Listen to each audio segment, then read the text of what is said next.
गुरुकुल कांगड़ी विश्वविद्यालय, जो BHU बनारस हिंदू विश्वविद्यालय से भी पुराना विश्वविद्यालय है। स्वामी श्रद्धानंद जो अंग्रेजों के समय पे एक एडवोकेट थे, उन्होंने उस गुरुकुल की स्थापना करी। अपना कोठी, उनकी जलंधर में कोठी थी, उन्होंने अपनी वो कोठी बेच दी।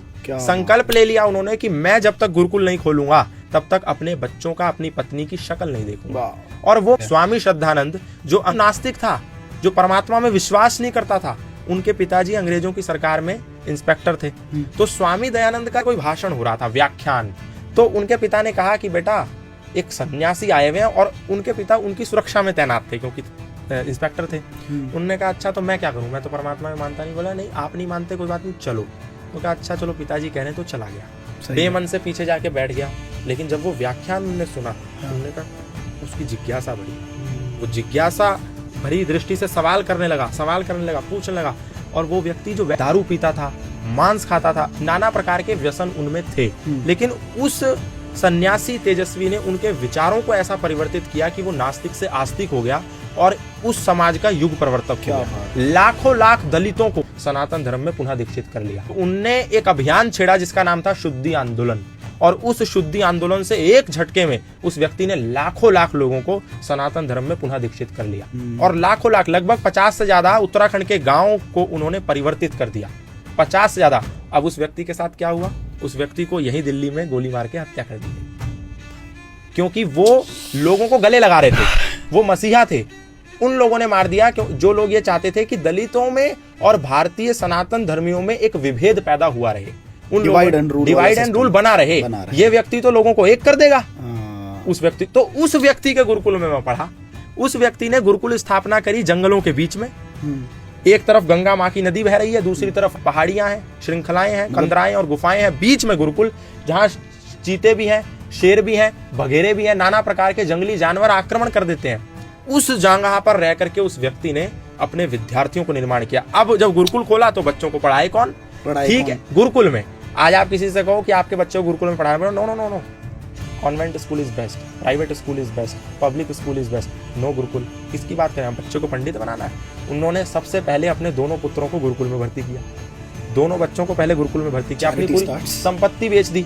पर क्या मतलब, आप ये देखो कि फिर वायसराय को पता चला कि एक सन्यासी है जिसने गंगा के किनारे गुरुकुल बनाया। अब वो गए, क्योंकि उस समय कोई ऐसा शिक्षण संस्थान नहीं था जो अंग्रेजों से हट करके स्वाधीन रूप से चलता हो, सब अंग्रेजों के अधीन सिस्टम था।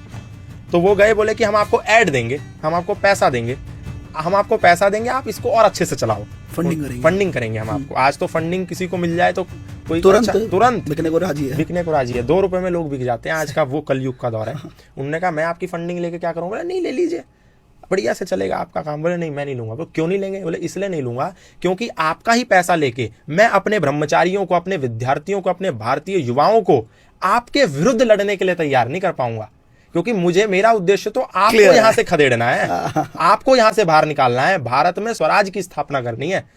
अब अंग्रेज वायसराय की बेइज्जती हो गई, अधिकारी की बेइज्जती हो गई। अरे ये मेरे मुंह पे बोल दिया ऐसा, क्योंकि अंग्रेजी हुकूमत पे तो थर-थर कांपते थे भारत के इस प्रकार के लोग। बिल्कुल सही है। और बहुत सारे ऐसे नेता हुए भारत में जो अंग्रेजों के पिट्ठू थे, उनके साथ कदम ताल करते थे, बाहर आकर के वो भारतीय लोगों के मसीहा बन जाते थे।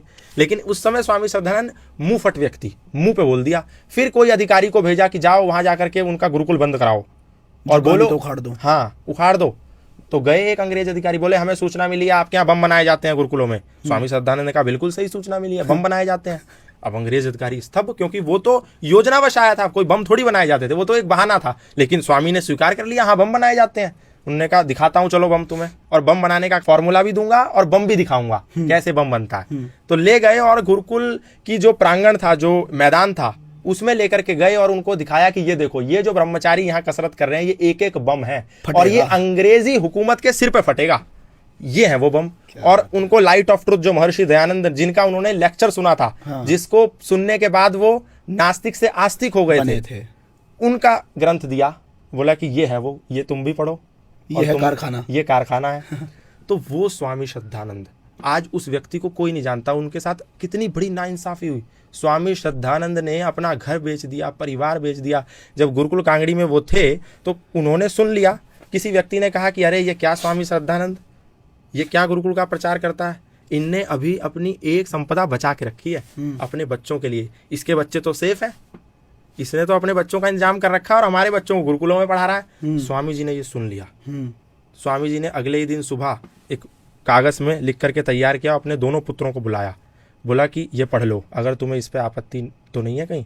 उसमें क्या लिखा था कि मैं ये जो अपनी संपत्ति बची हुई है ये भी गुरुकुल और राष्ट्र के निर्माण में दान देता हूं, ताकि समाज में कोई व्यक्ति ये ना सवाल उठा पाए कि आपने अपने बच्चों के लिए कुछ सुरक्षित सेफ जोन रख लिया, एक सेफ कॉर्नर बचा के रखा। तो उनके बच्चों ने क्या कहा, बोले पिताजी ये आपको हमसे पूछने की क्या जरूरत थी, आप तो ऐसे ही कर देते। बोले नहीं, आप मेरे पुत्र हैं तो ये मेरा कर्तव्य है कि कहीं आपको इस पे आपत्ति ना हो, इसलिए मैं पूछ रहा हूँ। बोला हमें कोई आपत्ति नहीं है, राष्ट्र में लगा दो सब कुछ।